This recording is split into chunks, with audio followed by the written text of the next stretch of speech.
I can guarantee you that's actually not your true friends. Welcome to day 5 of choosing yourself by saying no. What if saying no was just you slowing down? Like no ပြောရမှာကြောက်တယ်ဆိုတာကပုံမှန်အဖြစ်တော့တစ်ဖက်လူကိုလက်တောင်လုပ်ရမှာကိုအားနာတဲ့စိတ်ကြောက်တဲ့စိတ်ကြောင့်မလို့ no ပြောမှထွက်ကြတာများတယ်ကွာ But what if saying no is just you slowing down for yourself? So whenever I notice that I'm running on autopilot and burn out ဖြစ်တဲ့ခံစားချက်ကြီးကဖြစ်လာနေပြီဆိုတာကိုတတိထားမိတဲ့အချိန်တာတယောက်ကအဲ့လီကို like အကူညီလာတောင်းတာပဲဖြစ်ဖြစ်ပေါ့နော် just small favor လေးတွေလာတောင်းတာပဲဖြစ်ဖြစ်အေးကိုက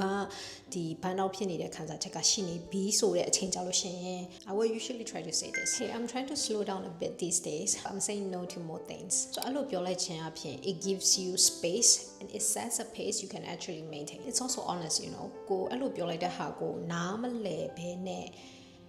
စိတ်ဆိုးသွားတယ်ဆိုလို့ရှိရင်တော့လေ like I can guarantee you that's actually not your true friends ကိုယ်စာကရမှာမရှိတဲ့လူ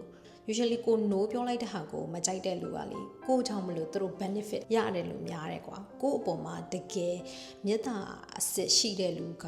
ဟေးငါမလုံနိုင်နေ I need space လို့ပြောလိုက်တာကိုနားလဲပြီးတတ်ကြတယ်ပေါ့နော် like နားမလဲဘူးဆိုတာကလေကိုအတွက်သူတို့ကြောင့်အကျိုးမြတ်အရန်ရနေလို့တိလားအဲ့ဟာကိုအသေးချာတိထားမှရမယ်အဲ့တော့ကို no ပြောလိုက်လို့တယောက်ကစိတ်ဆူသွားတယ်ဆိုလို့ရှိရင်ဒါ don't get upset it's a blessing because it's the universe way of showing you who's real and who's not around you so yeah use this one whenever you feel burnt out coming and that's the end of our day 5 series I'll see you in my next one bye